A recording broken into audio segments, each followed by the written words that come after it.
Hey, hey, hey. Thanks again for pressing play and welcome once again to another edition of the Suns Jam Session podcast, which is also being streamed over on Suns Geeks channel.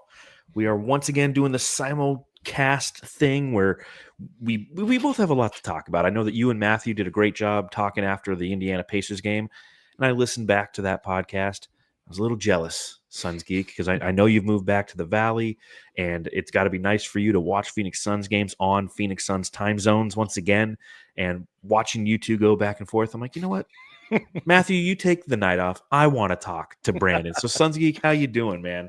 Oh, man, I'm absolutely fantastic, man. Thank you so much for having me and letting me co-stream this live on both channels. And just thankful to be back in the Valley, and just thankful that the Phoenix Suns actually got a win. It's about They actually time. won back. I don't know if that's my internet or yours. Can you hear me? Let me know, Jamsters. I think I lost Suns Geek. Stream is off. Is it him or is it me, Hans Gruber? Can you hear me? Well, if you're listening, you have no idea what's going on. But Suns Geek will figure out the technical side. I'm here to talk to you, talk about everything that's going on with the Phoenix Suns. So appreciate you. Okay, I'm good. Thank you, Suns people, for letting me know. So the show can go on. Yeah, I'm with Eddie Yee here in the chat. Yay, we won. Wow. But yeah, a lot to talk about in this game against the Philadelphia 76ers. One, that the Suns won because we haven't won since Christmas. It's been a while since we've won a basketball game. And there's reasons why we won this one. Decisions were made. So we're going to talk about those decisions and much more right here on the Suns Jam Session podcast, which is also co-streaming on Suns Geek channel, even though Suns Geek got kicked off the internet or something. I don't know what he's doing over there. But let's go ahead and let's kick off this bad boy. Pop him if you got him. And I know it's a new intro, but it's a new year, new me. So let's listen to that new intro again.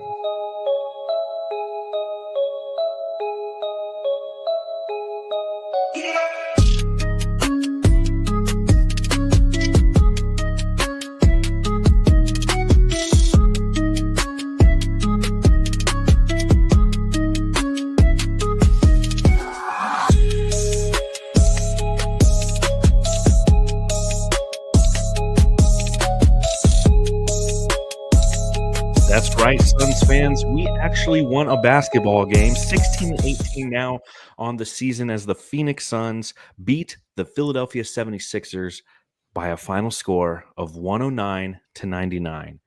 Suns Geek is back. Mic check. Can you hear me? Yeah, I think so. Can you hear me? I feel like absolutely. I'm lagging over here. I don't know what's going on. Yeah, it's the old Phoenix internet. Welcome back to the Valley. The internet Let's still go. sucks here. But I got a question for you.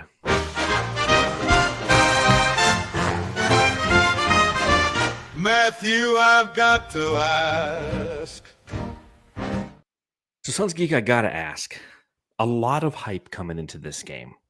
A decision was made yesterday. I know that you put a reaction video out on your YouTube channel. If you guys don't follow Suns Geek, just go to youtube.com/SunsGeek and you're going to find his channel. But a great reaction video talking about the decision made by Mike Budenholzer to bench, essentially, not bench, but not start, if you will, Yousef Nurkic and Bradley Beal.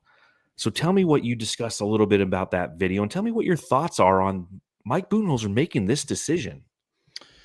Oh, gosh. First off, great questions there. And I think it's just a step in the right direction, whether that's just improving this team or the step in the right direction of making trades to hopefully improve this team and make a long run headed into the playoffs. You know what I mean? It's either way, it's a step in the right direction. And yes, it's just one game, but we actually won a game and we did it without scoring their bench by like a mile. Yes. Absolutely incredible. But yeah, that's pretty much what I said last night in the show when Chris Haynes was the first one to break that news. Sort of shocked me in a way, but not surprising at the same time either. the timing is definitely interesting, and I'm sure we'll talk about the Nurkic side of things later. But it's like I've been saying it all season. Well, not really all season long. I've been saying it as of late. The Suns had to do something, and they did it. Bradley Beal off the bench. He had a fantastic game. And again, man, I mean, I've seen a lot of people talk about it. I've been talking about it. The Suns had to do something, and it's a step in the right direction. Fingers crossed, hopefully. Yeah, we'll talk about Bradley Beal and how he performed tonight. Definitely somebody who was a key factor in the Suns winning this game. But the decision prior to him coming off of the bench for the first time since 2016, it's something that we've all kind of talked about at one time or another because of the construction of this roster. How having Bradley Beal on the floor is a duplication of Devin Booker, and it's always been that way. And even when we made the trade for him on Father's Day 2023, and you and I got together and with Matthew, and we did a live stream right there when it happened, and we talked about some of the exciting factors, we were still puzzled, or at least I was definitely puzzled, as how the fit was going to occur. And we went through a season last year of positionless basketball, and Devin Booker is going to be point guard sometimes, and sometimes it's going to be Bradley Beal, but it really doesn't matter. But at the end of the day, what last season proved is it didn't work. And this season, they got Tyus Jones.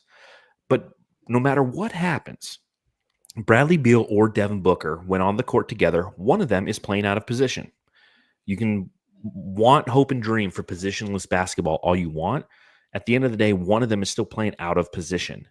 And it's either Devin Booker's playing small forward or point guard, or Bradley Beal's playing, small forward or point guard, when they're both shooting guards. And to your point, Suns Geek, something had to happen because the Suns are they've painted themselves into a corner this season with the way that they've constructed this roster. And there's not a lot of ways out. Trading Bradley Beal would be the easy move. It would appear it's an opportunity to maximize the window that you have with Kevin Durant and Devin Booker. And it allows you to open up some cap space. But with that no trade clause, you don't have a lot of options. So I think the decision by Mike Budenholzer to move Bradley Beal to the bench works on a lot of different levels. It works if he has performances like he did tonight. It works if you're trying to coerce Bradley Beal into waiving his no trade clause in his contract, and go somewhere else. Because pride and ego are real things in the NBA, and having a $50 million player come off the bench is something that might hurt his pride or ego. And I've seen those comments on Bright Side of the Sun and on our post-game podcast where it's like, well, why would you ever have a $50 million guy come off the bench? And it's for all the reasons I just stated. Because he doesn't fit on this team, because he's duplicitous of what Devin Booker is trying to accomplish. And if he's not going to willingly be traded, the only move you have, and this is something I said when I was on the PHNX podcast, is the only leverage you have left is have him come off the bench and see if it's something that he doesn't like or enjoy, right? Yeah. Real quick, I just want to address a small comment from my guy Metal Mike in the chat. He said, did anyone see Beal's post-game interview? Seemed odd or different. I thought he was actually pretty optimistic in a way. He was saying a lot of good things out there. Maybe he was just saying that for the whole PR, but he was brutally honest. He said the good and the bad of the Phoenix Suns. He said, we're still kind of working out the kinks, but we're clicking. It's not perfect. And he also said, and I specifically quoted this down here, we got to guard. We got to talk and communicate more. So I thought he was actually pretty optimistic. And then again, I don't really know if this answers your question, but you are absolutely right. Bradley Beal coming off of the bench works if he has games like he did tonight. He was absolutely fantastic. He had 14 points in the third quarter or something like that. 7 for 10, I believe. He just looked like he had an extra spring in his step, if you will. But he looked absolutely fantastic. And I'm sure we're going to talk about it later, but Ryan Dunn and also Gadara also contributed to that. And it's interesting too, because we obviously got off to a very slow start. This was a really strange game from both teams. What was the halftime score, 49-45? Yeah, it was a very, very strange one. Very strange game, but I was like, and you're going to hear me say a lot oh, it's only just one game. It's just 2 games. It's just 3 games. But I was like, I'm trying not to overreact at halftime because it's the first game of bringing Bradley Beal and Yousef Nurkic off the bench. Like, you do got to kind of work out the kinks. But it was that third quarter, man, where we just had lockdown defense. We were hitting shots, and a lot of that was fueled by Bradley Beal, who was absolutely fantastic. So I don't really know if that answers your question. I think we just need to give this time, Suns fans. But hey, we actually won a game. That's all that matters. Well, yeah, I mean, that's the end all be all. Is ticks in the win column are what matters right now. And again, the fact that we made, and by we I mean Mike Budenholzer and the organization made a decision we to have Bradley Beal. I hope that we pushed him there by I consistently am tweeting out just like all these negative statistics about Bradley Beal. I'm like, hopefully they see this and go, what the fuck, man? He's got the worst plus minus on the team. He doesn't play well with Devin Booker. They're combined negative 92 on the season. Like, this just isn't working this season. So having him make this transition to the bench is something that, like you said, it's going to take time. And there's going to be an adjustment. It's unfortunate that adjustment is coming at like the 34th game of the season. Yep. When you're already so far behind. I wish it was something that this team had done quite some time ago. We've talked about them doing it quite some time ago, but at the end of the day, they didn't. And one of the things that Chris Haynes said when he broke that news that Bradley Beal and Yousef Nurkic would be going to the bench is there's also tension in that locker room. I'm told certain players are unsure of their roles and frustrated about how they're being used. So this situation will be something to monitor moving forward. And we as Suns fans will be highly tuned into how this progresses, because obviously coming off of a good night like tonight, you're not going to get any incendiary comments. You're not going to see a lot of frustration. The experiment on night one worked, and it was led because of the efforts of Bradley Beal. And she said, you're not the only one, but you're the best, Bradley. Bo, bo. All right, to Suns Geeks point, great game by Bradley Beal. Led the team in scoring coming off the bench. Still played 29 minutes, almost 30 minutes played off the bench. 10 of 15 from the field and 3 of 6 from beyond the arc. He had 25 points. He had 5 assists. He had 3 rebounds. He had 0 turnovers. He had a block shot and a steal. As you mentioned, that third quarter alone, 14 points, which nearly matched our output in the first quarter. As a team, we scored 16 points. I mean, the Suns just could not shoot to start this game. But in that third quarter, Bradley Beal, 5 of 6 from the field, 2 of 3 from beyond the arc, 14 points, as you mentioned. So we talk about how this is going to take time and adjustment needs to occur. What adjustment does Bradley Beal need to make mentally to be a productive player like he was tonight? And what adjustment do you feel he made tonight to be so impactful? I'm going to kind of answer both questions with the same answer. And I know this is like the most cliche thing I'm going to say in the book, but I really mean it. Just be aggressive and just give what the defense or take what the defense gives you, if you will. And I know that sounds so cliche, but it seemed like every time Bradley Beal touched that ball in the third quarter, the ball was pretty much going in. We're talking corner threes, driving to the rim and scoring, a couple middies here and there. That's what the Sixers defense gave him, so he took advantage of it. And like I said, he just kind of seemed like he had a little bit more of a spring in his step. And I don't know if that's just because at times Booker or KD were on the bench. Sometimes he was out there with both of them, which I'll talk about that a little later. There's kind of some weird lineups tonight. That's going to happen. Again, 100%. Night one of this experiment. But still, like, either way, when he was out there, it seemed like the ball was going in that third quarter. So again, I know it's cliche analysis here, but just be more aggressive and just attack, because that's the Bradley Beal that we saw. And hopefully going forward, he has that mindset and mentality. And a lot of things that I've heard this season is like, oh, when we give Yousef Nurkic confidence, when we give this player confidence, like they perform better. Maybe it really is something like, hey, like Mike Budenholzer and all them and Kevin Durant, they need to give Bradley Beal more confidence. Well, him coming off of the bench and leading whatever lineup is out there, maybe that is what Bradley Beal needs. Yeah, my first note on Bradley Beal in this one is he looked more aggressive. Yep. And I think part of that, you have to think of the mentality of the build of this team. Bradley Beal has come in here as somebody who was the primary scorer for a Washington Wizards team for 11 seasons. He comes here as the tertiary option and the tertiary scoring option for this team behind Kevin Durant, Devin Booker. And when you start along those players, you're trying to adjust your game to who they are and be the best version of yourself within the confines of what this team is and how it's built. When he's coming in off the bench, it was a rotation where Booker's coming out. So he's going to play at his natural position, shocker. Booker could have played good at his natural position. He's going to hit a fucking shot, and we'll get to him later.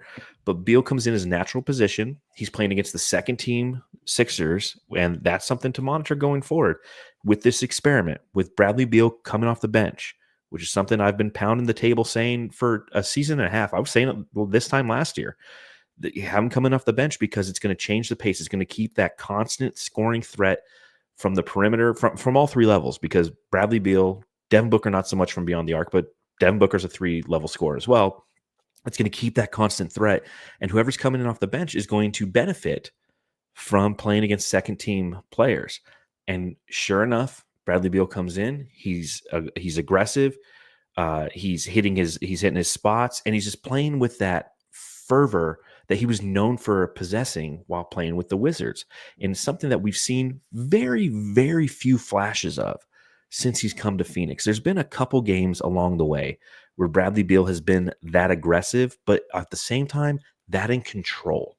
Because Beal, when he's aggressive but not in control, is a train wreck of a player, looks like he's going to get injured on every play, and isn't productive for himself or the team. Tonight, there was a controlled aggression in which he played with that allowed him to be as successful as he was, and it built upon itself as the game progressed. That confidence that you mentioned, that all players need to be successful, grew upon itself, and he started playing with a semblance of joy. Now, is this an on-court thing, and there's a lot of things happening behind the scenes that are going to be, picked apart and quotes used? There's a lot of drama behind the scenes with the Suns, but on the court tonight, the theory worked. Yeah, I'm not trying to rain on Bradley Beal's parade. I'm super happy that you he had rain away, Suns geek. I'm super happy that he had a great game, but I really do believe the reports that we've been hearing about that there is, quote, tension in the locker room, and Bradley Beal is confused by his role. Like that. I mean, if our record alone doesn't prove that, you know what I mean, then I don't know what will. But again, Bradley Beal had a great game today. I don't know if I can really add on to everything you just said, because you just worded it so perfectly. But again, Suns fans, that report came out for a reason, that there's, quote, tension in the locker room, and guys, or Bradley Beal in this point, is, confused about his role. That's a real thing. So we're just going to have to see, though, again, just one game of him coming off of the bench, but so far it works. And we're just going to have to see what happens tomorrow when we play, as you like to say it, the Horny Hornets. Yeah, the Horny Hornets tomorrow. And again, a back-to-back. And, the Suns are one of those teams that when they start to feel themselves, they're quickly reminded that there's no feeling yourself unless you're the Horny Hornets. And then it's just inappropriate. But, to kind of put a bow on the Beal conversation, I will say, to echo your point, one night doesn't solve anything. Feel good, Suns fans. I know I will. We won.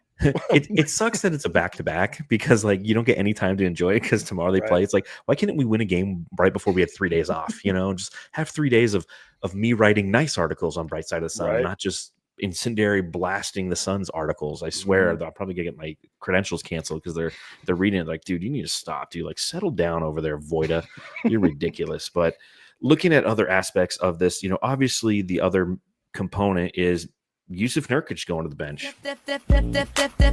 Delicious definition make them boys go crazy. Oh. Now, Yousef Nurkic going to the bench is a little bit of a different move, in my opinion, because as I mentioned with Bradley Beal, there's a lot of different angles that can occur from there. As I mentioned, the on-court ability of having him play in his natural position and abusing second-team opposing shooting guards is something that's beneficial if you're trying to hold him hostage or utilize the little leverage you have and be like, hey, man, welcome to Phoenix, dude. You're coming off the bench. And that's something that affects him to where he wants to trade his no-trade clause and try to go elsewhere. There's that aspect. But none of those really exist with Yousef Nurkic because, one, he's an $18 million a year center who's going to get paid like $19.1 or $19.2 next year. And then he's an unrestricted free agent. And no one wants him in any capacity. So if you're trying to utilize moving him to the bench as a leverage standpoint, so he's like, God, just trade me. Like, it doesn't matter. You've been trying to trade him for all of summer, the majority of the front end of the season, until last week when there was an announcement that they weren't trying to trade him, which is like, no, you're not trying to not trade him. Nobody wants him. So you just have to kind of say that. So I don't understand the leverage standpoint of it. So it must clearly be a basketball thing. It must be that Mason Plumlee makes more sense with this starting the other starting four, which are Devin Booker, Tyus Jones, Ryan Dunn, and Kevin Durant. Why do you think Mike Budenholzer's pushing Yousef Nurkic to the bench? Because despite what it says on Twitter, I don't think he's a horrible player. No, I mean, if you guys know me and you watch a lot of my shows, and I've been on this podcast plenty of times, for the most part, prior up to like midway through this season, I was a Nurk stan. Now I've lost hope as of late because he proved me wrong. Like, he has been pretty terrible this season, but he hasn't been as bad as Suns fans like him or make him out to be. And speaking of that, I kind of want to read a quote that I read on Bright Side of the Sun that I think you might have wrote. I believe it was you, and I absolutely love the way you wrote it. Some folks want to throw him under the bus every time the Suns trip over their own feet. And sure, he's a factor, but to label him as the primary reason for Phoenix's struggles is an oversimplification.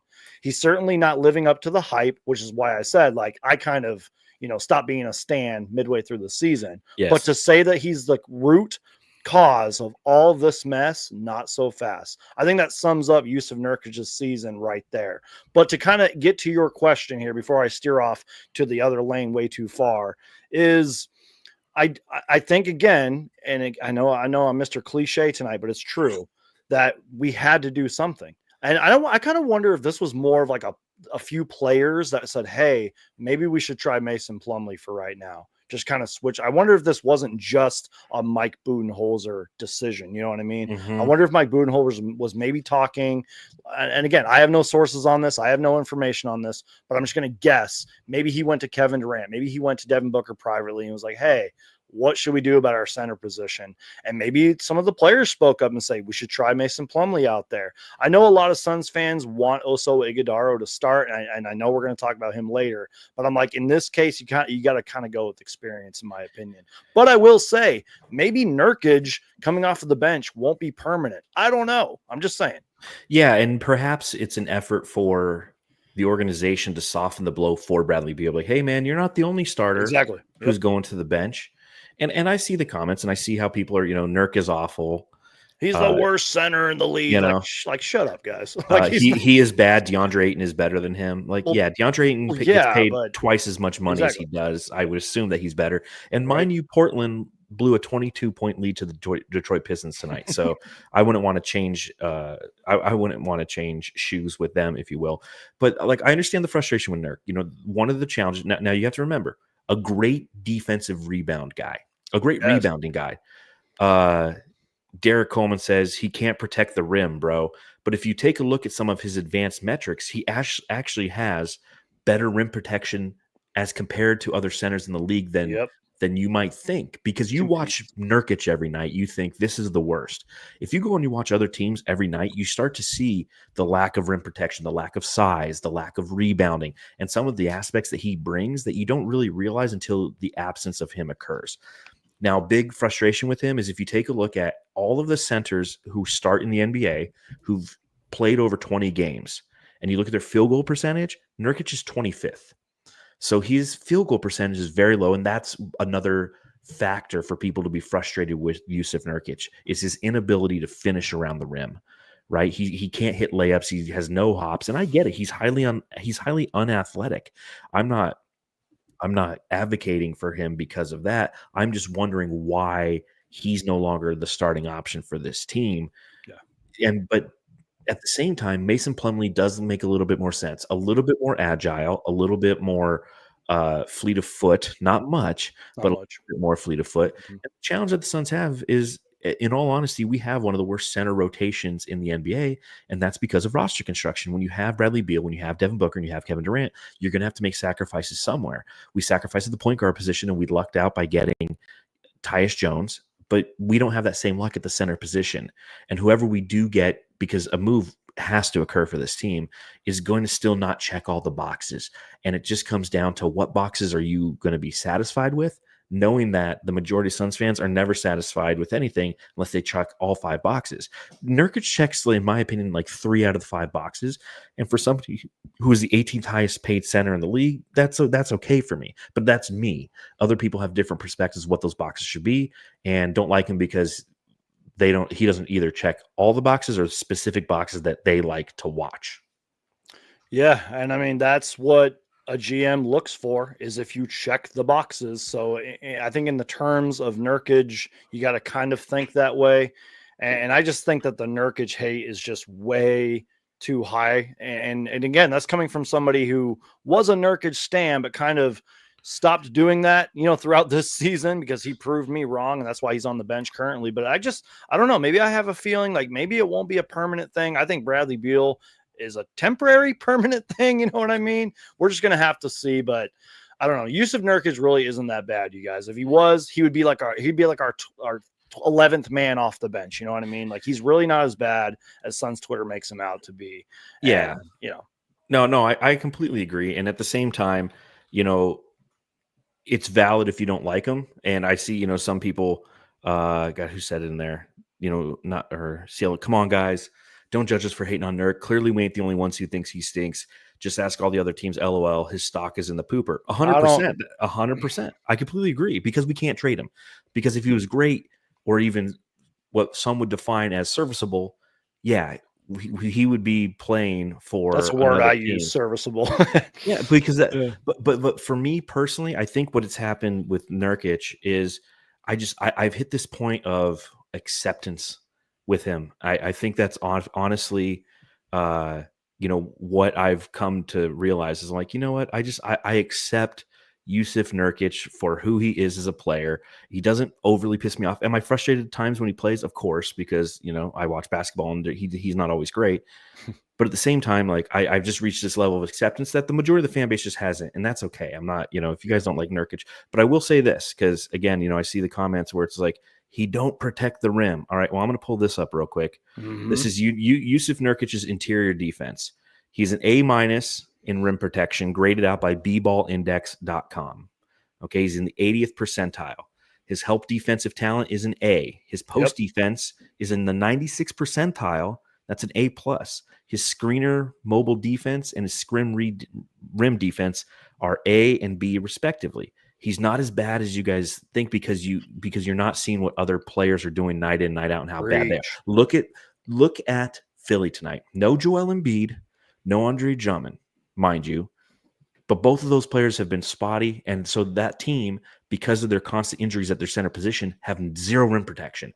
And the Suns in the second half took advantage of that. Yep. Now, finishing up on Yousef Nurkic, just to wrap a bow on that conversation, if you will, you take a look at how he performed tonight. And, again, coming off the bench for the first time in quite some time for himself, he only played that can't be right. That's just the third quarter. I was like, what, 5 minutes? No, Yousef Nurkic, 14 minutes, 5 points, 7 rebounds, a couple turnovers. Yeah. So the goal in this one for the Phoenix Suns wasn't to have Mason Plumlee and Nurkic. They realized that because that interior presence wasn't there, they had the opportunity to play somebody else who was a little bit smaller at the 5. You know what I'm talking about. Oso Ighodaro. Man, Oso Ighodaro tonight, 21 total minutes played, 4 of 6 from the field, 0 of 1 from beyond the arc.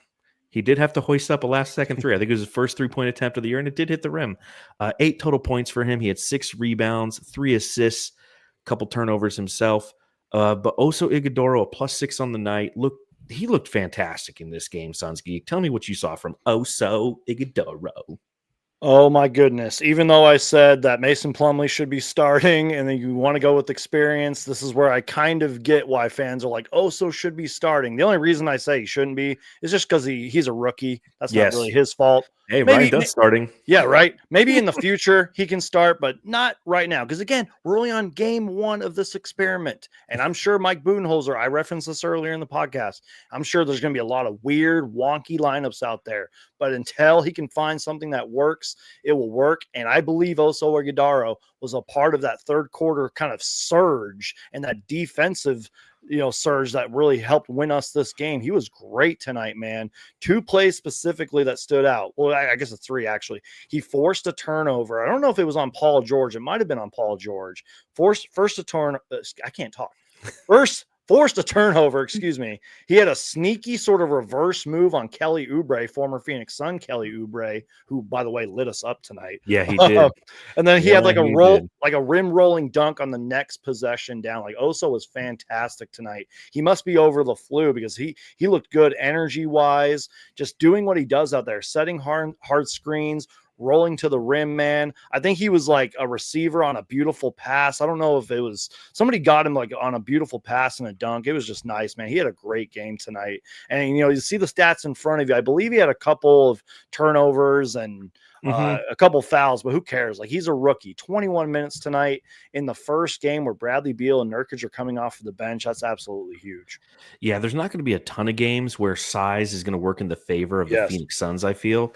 But when they have those opportunities, you have to seize them. And seize them they did tonight by letting this rookie who is so fundamentally sound and who has been nothing but a steal in the draft. And I love that the Phoenix Suns did the draft gymnastics this past June to trade back, get more draft assets, move up to get him, because he's continually being one of the bright spots in a season that's been kind of dark. Both him and Ryan Dunn, who we'll talk about momentarily. But seeing Oso Ighodaro play the way that he did, taking advantage of their lack of size in the interior and utilizing his fundamental skill set and being just a great rim runner, something that this team doesn't have. They don't have any really solid rim runners outside of Oso Ighodaro. And seeing the connectivity that he's going to continue to develop, you have to seize every chance that you can. And, you know, like Juan Carlos says in the chat, Oso was awesome day, high IQ player. Absolutely love that. John Tran, yes, KOC, formerly of the Ringer, said he's the best center we have. And I agree. I honestly do agree with that. It's unfortunate that he's just a little too small to be a modern NBA center. And he's a rookie. And he's a rookie. I mean, that's the other side of it. But even from that standpoint, if we were looking at him going, hey, that could be our future starting center, the answer is going to be no. He doesn't have the girth necessary to take on the Jokic's, the Embiid's, you know, the Ivica Zubac's, the Jonas Valanciunas', the Yousef Nurkic when he's playing for another team. Like soon, he's not going to have the ability to do that. But he's definitely somebody who you can bring in there, and from a change of pace standpoint, you're not losing much when he comes in.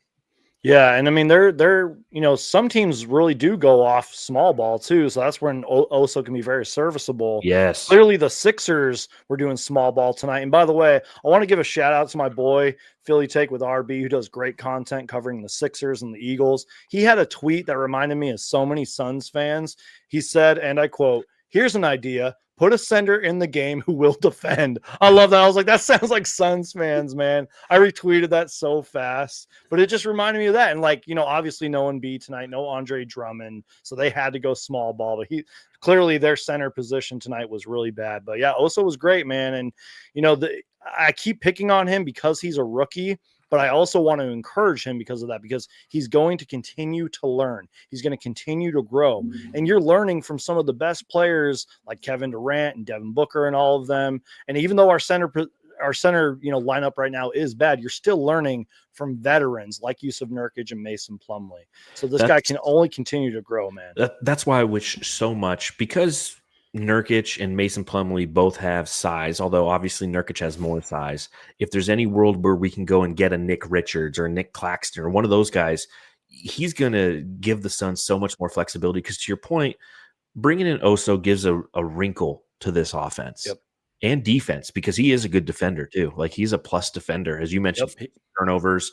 And so having the ability to put him in for stretches just to throw a wrinkle at the opposing defense is beneficial.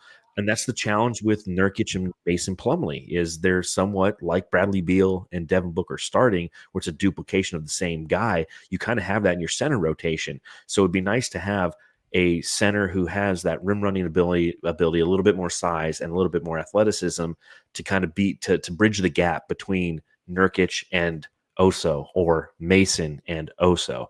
And time will tell. He's a rookie, but he's got a lot of great foundational skills, and to see them on display is something that's a pleasure to watch night in, night out. Like I said, one of the few bright spots that we've continually seen throughout the season. And another one of those bright spots, dude, Ryan Dunn. Dun, dun, dun, dun, dun, dun, dun, dun. Dun, dun, dun, dun, dun, dun, dun, dun, dun, dun, dun, dun, dun, dun, dun, dun, dun, dun, dun. So obviously, with Bradley Beal going to the bench, Devin Booker slots back in at the 2 where he should be, and the 3 is a perfect 3. A guy who we drafted, and he too is a rookie, but a lot of upside and promise, and he continues to show it. Ryan Dunn, great tonight. 6 of 11 from the field, 3 of 6 from beyond the arc, 15 points, 4 rebounds, had 1 assist. No steals, no blocks, but amazing defense on Paul George. And putting him on the point of attack has been something that's been successful. And if this experiment continues with Beal coming off the bench, Ryan Dunn's going to benefit not only from getting that playing time, but getting that experience along the way. And we get to watch him develop in front of our eyes. This was a great offensive night from him. This was a great defensive night from him as well, Suns Geek. Absolutely. This reminded me of the Ryan Dunn that we saw early, like in the preseason and early in this regular season. You know, when we were actually, winning games. I don't know if you remember that. I've heard. Yeah. It's like clouds in Arizona. You remember them, but you don't like, you remember what they look like, but you don't remember what they actually feel like. Exactly. Yeah. Like, it reminded me of that. Like, Ryan Dunn looks so confident today. And maybe that's just because we really needed a win. But you mentioned it, man. It wasn't just the defense. Like, it was the offense out there. Now, statistically, him and Paul George, like, Paul George had the better stats, but Ryan Dunn like outplayed Paul George today. And he just did it by playing with his great defense and being confident in taking those threes. 3 for 6 tonight. There were a couple times they left him wide open. He could have made the pass, but he dribbled, took his time, pop, shot, make. It was beautiful, man. He had a great game tonight, and him just having that confidence in the starting lineup is absolutely huge going forward. Ryan Dunn, man, could be a very great player for the Phoenix Suns for years to come, man. Yeah, you take a look at Paul George. He was 5 of 18 from the field, 13 total points, a -8 on the game. And you can't you don't attribute all of that to Ryan Dunn because there's switchability and things of that nature. Yep. But Paul George is paid $40 million a year, and Ryan Dunn's, a rookie. So having him get on him, it was fantastic. Juan Carlos, I love this comment. Ryan Dunn with a Scottie Pippen kind of game today. Yes, I love it. I love it. Both ways. And Saul, imagine if we kept Kamara. Oh, yeah, but I'll tell you this, and this is Can one we thing. Stop? Yeah. One thing we have to remember about Toumani Kamara, not a great offensive player, even in Portland where he's getting all the opportunity to do so. He's not playing that great. So, and he's playing for the Portland Trailblazers, who stink. Yeah, they're not good. But I was giving crap to Suns fans last night on my show about Toumani Kamara. Let it go, Suns fans. Let it go. Because somewhere else we'd have to sacrifice, right? Like, where does Toumani Kamara fit in? But, okay, I digress. We're not going to have the Toumani Kamara conversation now. We can have a conversation about some failed expectations tonight. Allow me to reintroduce myself. My name is Big Dick Booker. Yeah, this was like a medium-sized or probably small-sized Dick Booker tonight. I mean, he was just atrocious tonight. 3 of 16 from the field, 1 of 5 from beyond the arc. He had 10 points. He did have 10 assists. He did help in that capacity. 3 turnovers, so a 3.3 assist to turnover ratio. A couple steals in there, but just an off shooting night. Absolutely horrible for Devin Booker. And our good friend, So Says Jay, from the Fanning the Flames podcast, tweeted out something that was very interesting. He goes, that first half was the 3rd time in Devin Booker's career he's gone 1 of 10 from the field in a half. And it's the 2nd time it's happened in a week. Now, I know you talked about a little bit on the last podcast, the potential for Devin Booker trying to play through an injury at this point. Do you think that's true? And do you think it's affecting him? Because if so, it would make sense. Let me just start off again by saying this. I have no sources. I have no information. I will be the first to admit that. But it has to be something, right? Because how come I keep on saying that? I was saying that earlier in the year. Is Devin Booker playing through some injury that we don't know about? Or is something going on that we don't know about? Or is it just a really weird, cold stretch? I mean, Devin Booker, I think, missed 2 free throws tonight back to back. That rarely happens. And great tweet, by the way, by So Says Jay. I knew right when you said that was the tweet you were talking about. So shout out to So Says Jay of Fanning the Flames podcast. But man, I don't know what's going on with Devin Booker, man, because you can only blame good defense for so long. You know what I mean? So Devin Booker's got to get out of this funk, man. I don't know what is going on. Even if it is like an injury, how long can we really blame this quote injury that for some reason I have like a gut feeling about for some reason? I don't know what's going on with Devin Booker, man. I mean, there were a few times he would get like back-to-back baskets, but it didn't really feel like it. It was just a weird game, man. I don't know what's going on. Yeah, I would say it looks like he has an injury if his shots are it's bad, if it's bad shot selection, or something looks off. And part of me says yes. Part of me, when I watch him play, is when you see him getting stuck a lot, the explosiveness that Devin Booker has, and he's not a highly explosive player. So if he's compromised in any capacity, he's not going to blow by anybody. That's not who he is to begin with. He's a finesse guy who can get to his spots, and then he has a dagger when he shoots. And a lot of his shots, it'll be interesting to look at the advanced metrics, but I feel a lot of his shots were wide open, Suns Geek. And he was just missing them. And there are such things as off nights, as So Says Jay tweet said. It's unfortunate it's happened twice in the week. I don't think I'm at the point right now to recognize it as a trend. I want to continue to watch and monitor, because I had 3 more of those shots gone in the first half, this team would have looked amazing, because all of the Mike Budenholzer levers that he's pulled would have come to fruition, where Booker's going off, and then next thing you know, Beal's coming in, he's going off, and it's just this back and forth between them two, never on the floor at the same time, but constantly creating pressure on the opposition with their scoring abilities. But his shot was just a little bit off. So I'm not overly worried about his shot, but I see him getting stuck. I see him running into double teams and then stopping his dribble. And I think that that's where the frustration lies, where he's just not processing things right now. It's almost like I feel like it's more mental than it is physical at this point, where he's running into a double team, and instead of recognizing the double team's coming and trying to get away from it or passing out of it, he just kind of stops and he looks around and is like, oh shit, it's almost like this Eric Bledsoe standpoint, right? Where Eric Bledsoe used to dribble into things, and then he goes, oh man, what do I do now? And Booker's kind of there. So I feel like it's almost a mental funk he's in more than a physical funk. That's my observations. As Devin Booker said after that Pacers game, our output is ugly right now. And even though we won tonight, Devin Booker's output and play is ugly right now. I don't know how to put it, man. I can't really analyze it, but when you said Eric Bledsoe, I had so many flashbacks to him just like killing his dribble, stopping, and just the offense getting so lost after and then that. Turning it over. And I got like scared for a minute. I was like, whoa, we back in like 2015 or whatever years those was. I got scared, man. He's like, I don't want to be here. Right. One thing that I noticed at the end of this game, and there's so much made about Bradley Beal coming off the bench. So much is made about that. And there's something that I've been saying throughout the time that I've been saying Beal needs to come off the bench, is it's not about how you start, it's about how you finish, in all honesty. And shout out to my buddy Joe Casillas. It's been fun watching 90% of Suns podcasters backtrack from their Beal will never come off the bench BS. Yeah, I've been saying that shit for a year. It's always about how you finish. And who did they finish with tonight? They finished with Devin Booker, Bradley Beal, Kevin Durant, and the 2 rookies.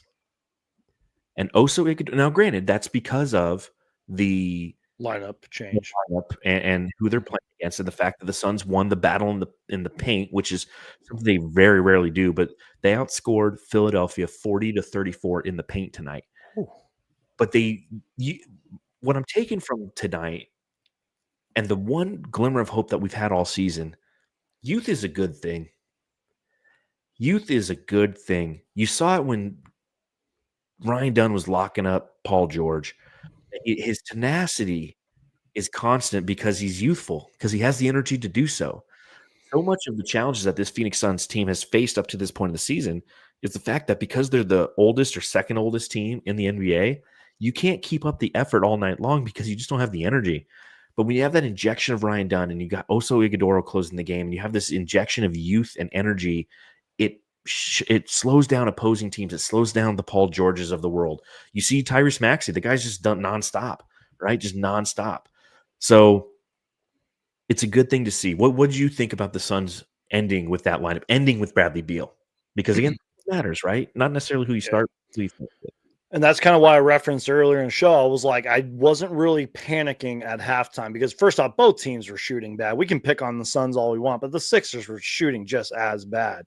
But you're absolutely right. It depends on who you finish with. And I even tweeted out one point in the game, I was like, the Suns' original starting lineup is back in the game. You know what I mean? Because again, you got to kind of figure it out. You got to see what works. But the fact that they finished with the lineup that they did, especially with the youth movement sprinkled in there, was absolutely key. And I mean, if you've ever played basketball, like on a team or even just like at the park with a bunch of friends, you kind of want to go with like the quote hot hands or guys that are contributing out there. And I think that's what Mike Budenholzer did tonight, and it worked. 100%. And again, a quality win, a 10-point win for the Suns. I did spend a little time in Philly tonight. I didn't go as Batman. I just went as myself. I said, fuck it. You know, I'm going as me. I'm not dressing up in disguise. Did you get a cheesesteak? I'm not. Heck yeah, I did. Heck yeah. But they didn't give it to me because I was wearing Suns gear. And I'm like, okay, if that's my penance, then that's my penance. But the good old subreddit stakeout. The Suns Jam Session subreddit stakeout.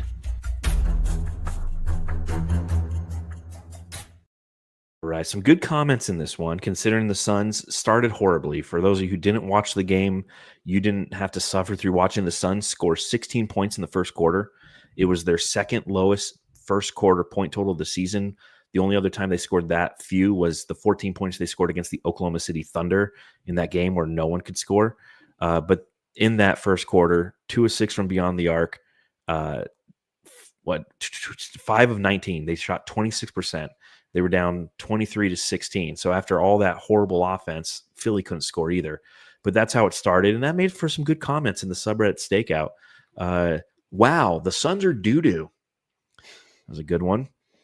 Here's another one. The Suns being this bad defies logic. Even with Beal not being what he used to be, this team should still win 45 games every season. Agreed, and we're on a pace right now for I think 38 wins. So we still got some. Only 48 games left. Yeah, not good. Mm-hmm. Suns really play zero defense. This should be high. This should be a high-scoring game for our starters. The Suns have zero defensive identity. The Suns are tragic. The Suns are a perfect example of why you don't build a team like you're playing 2K. People ask for 90s basketball back, so the Suns and Sixers obliged.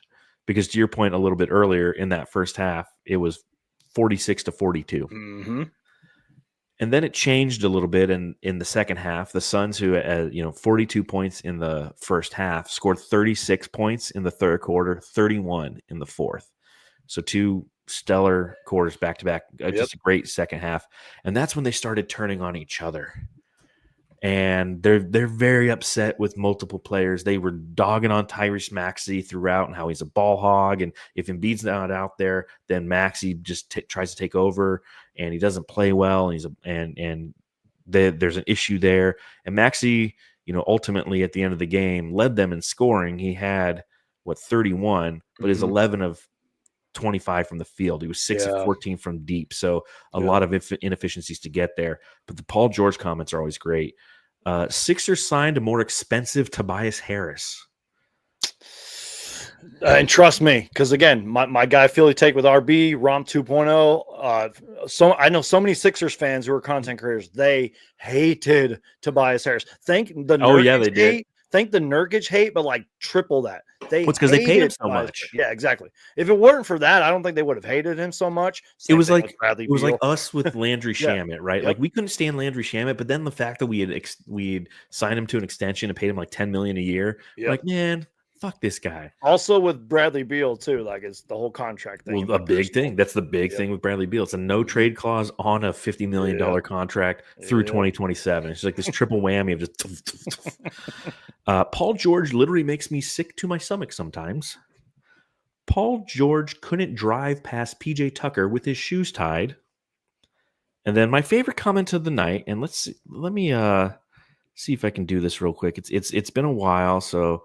Whoa. What's that graphic? I'm going last year's graphics here to try to find this, but we haven't played this one in a while. This is a shout out to one of our old buddies. From Indiana University, number 23, Air Gordon. What I love about that drop is I've had that all last season, and I never once changed it to where he was in a Suns jersey. All those clips, if you watch, are him in the Clippers jersey. But my favorite one of the night was Eric Gordon lost his man for eight straight possessions. That motherfucker sucks. The Suns Jam Session subreddit stakeout. Suns Geek, do you miss Eric Gordon at all? Yeah, I mean, I won't lie to you guys. I haven't watched many Sixers games, but from what I've seen and heard, Eric Gordon has been a huge disappointment for them, and so is Kyle Lowry. Surprisingly, like I don't know what's going on over there. On paper, they had an excellent offseason on paper, but man, Eric Gordon struggling. Kyle Lowry, I don't know. Yeah. So to answer your question, no, I don't. Yeah. Well, it was funny watching him launch a 27-footer and then lose guys on defense over and over again. I'm like, oh, I remember that guy. It's one of the reasons why last year's expectations fell short, because we thought Eric Gordon was going to be somebody who could shoot threes and be serviceable on defense. He was neither. When he started, he shot threes, but when we needed him to fulfill his role coming off the bench, he just couldn't do it. I was so excited for Eric Gordon. I was too. Man. Dude, did we do a live pod after that one? God, too? we did. We were did. on it, dude. And we were fooled. Yeah. Well. Oh, boy. All right. Let's see. Any other notes you got on this game? Where we hand out some Jamstars and go to the next one. Not necessarily. I'll just say this just one more time. I know I'm sounding a little repetitive. Again, it is just game one of this experiment. There's going to be a lot of weird lineups, especially tomorrow, because it is a back-to-back. Let's kind of give this some time. And I'm not saying if this is successful that Bradley Beal should or shouldn't be traded. You know, that's not up to me, but I'm just saying give this some time. If it leads to some wins, it is a good thing. But yeah, we can give out the Jam Stars now. Before I give out the Jam Star, I have a couple more things. One, Annie was right on the broadcast tonight. Follow your shot. Yes, please. Everybody on the Suns roster, even if you're not playing, just do it. Seriously, no, she's not. She's 100% right, dude. Nurkic is on the bench. He goes running in to follow somebody's shot. But seriously, yeah, she said that, and I was just like, that's something. I mean, growing up playing basketball, that was the first thing the coach would always say. It's like, don't stand there and look at it. Follow it. If you're feeling confident, cool. Still follow your shot. I wish I said that a little bit more. Preach. And well, let's hand out the Jamstar, and then I got one more topic to hit before we get out of here tonight. Cool. Jamstar, there you go. Jam Star of the Game. This is a reminder to all my fellow Jamsters and the Geek Squad. If you're watching this podcast, wherever you're doing it, take a little time out of your day. Just press that little thumbs up button. If you want to get crazy, hit the little subscribe button too. You want to go fucking nuts?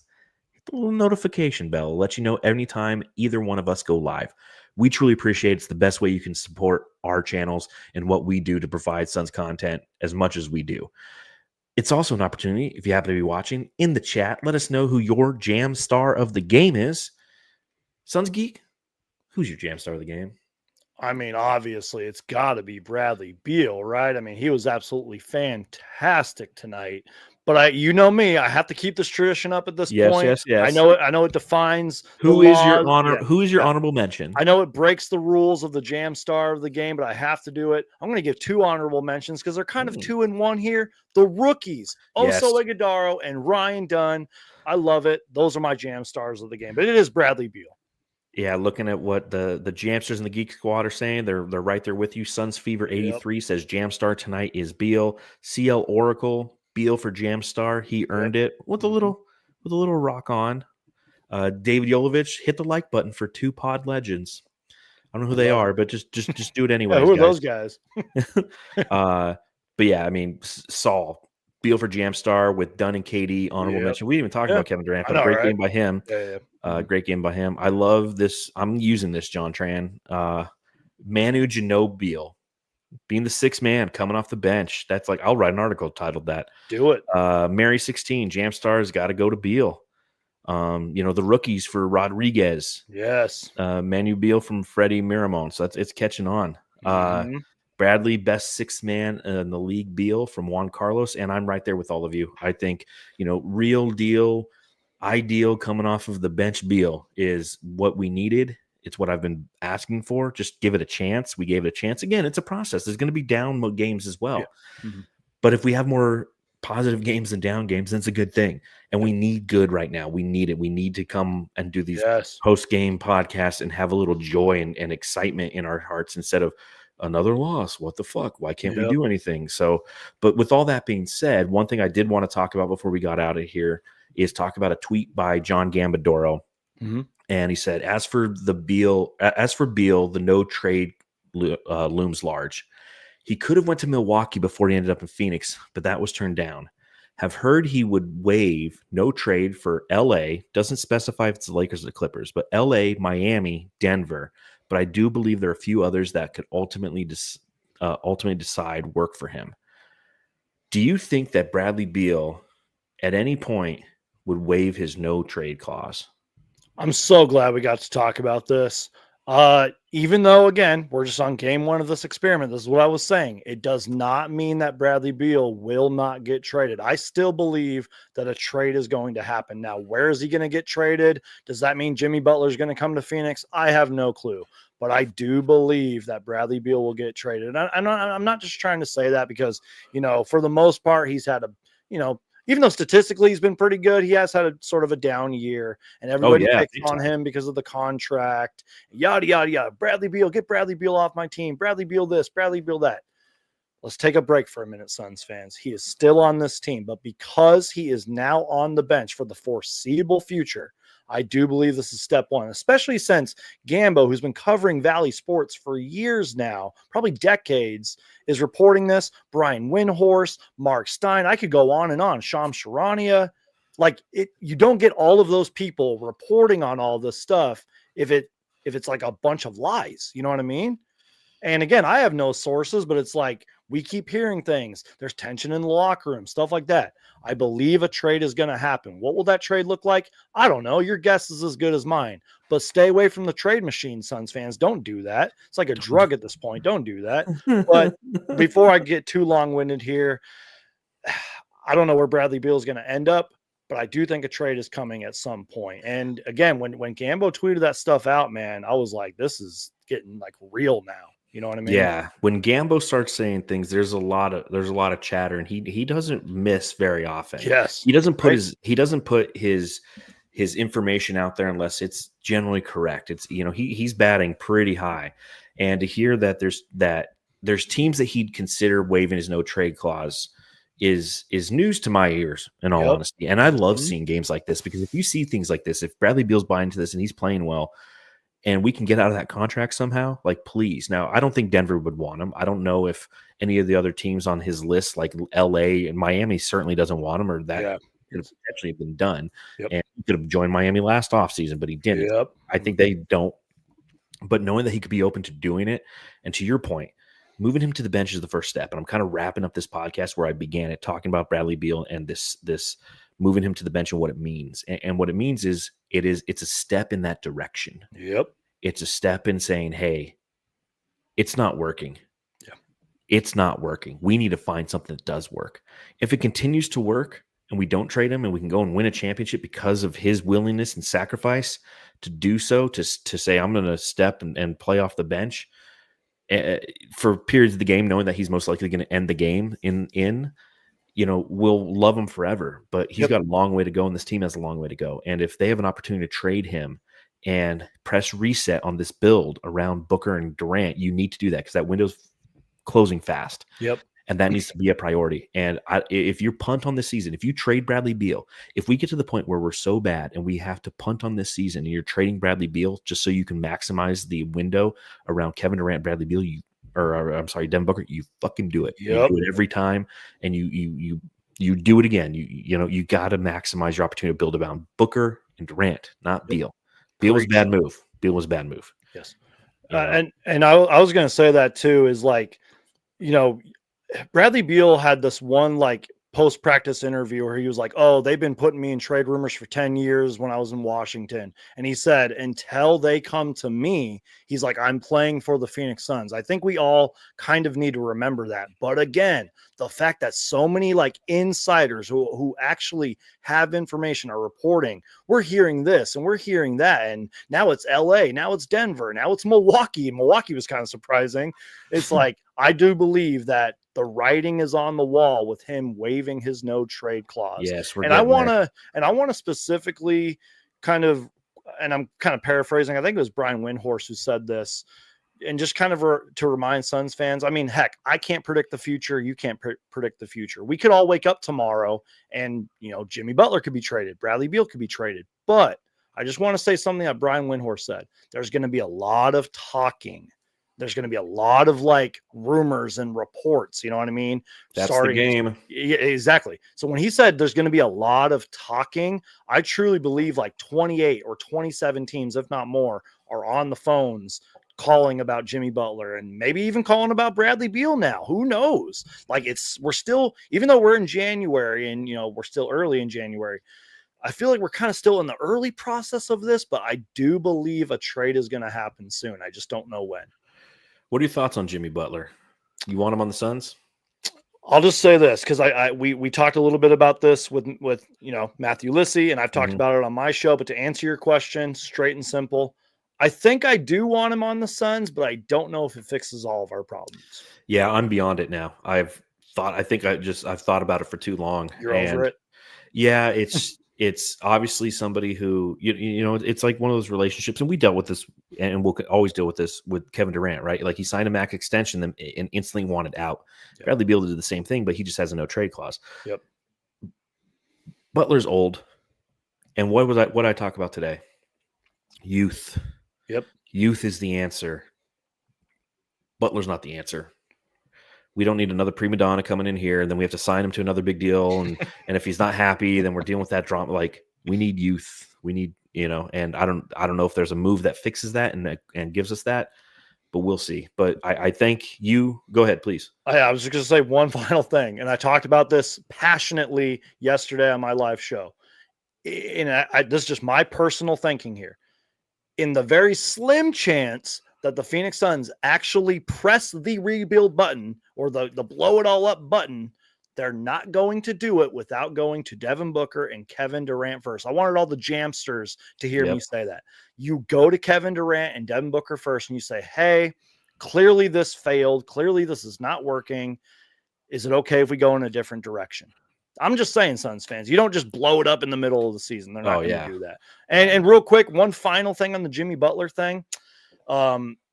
I kind of feel like he would be a really good fit with the Memphis Grizzlies. Maybe that's because I'm biased because I lived there for 4 years. You know what I mean? And the Grizzlies have some passionate fans, by the way. But man, like that was my tweet the other day. I said, I'm like, let me know where you guys think he's going to go. My thought, I think Memphis is where it makes sense because they have the assets. I don't know their draft picks, but I'm sure they got way more. They also have the youth to put around him. They got the youth, and like there's just something about the way Memphis plays. They've been injured and they're still winning games. Jimmy Butler against the Suns. Yeah, right. Jimmy Butler would fit there perfectly. So like even though I was super hyped for Jimmy Butler and I was like trolling a lot on Twitter, I was like, Jimmy Butler's a Sun. Like when I started seeing the Memphis stuff, I was like, that actually makes a lot of sense, man. So that's sort of my Jimmy Butler answer, the short answer anyways. Well, we'll see. And enjoy the Suns' victory, because if you're listening to this podcast tomorrow, we play in less than 12 hours probably. Yep. So you don't get a chance. You don't get a chance. So make sure, again, you subscribe, rate, review on the Suns Jam Session channels, on the Suns Geek channel. Again, thank you for supporting the show by showing up and being here. We truly appreciate it. My name is John Voida, managing editor, brightsideofthesun.com. Please go check out my writing. He's Suns Geek. If it has to do with the Phoenix Suns, he's making a video about it, including this one right here. So again, thank you for joining me, and I thank me for joining you, and go home and love your family there.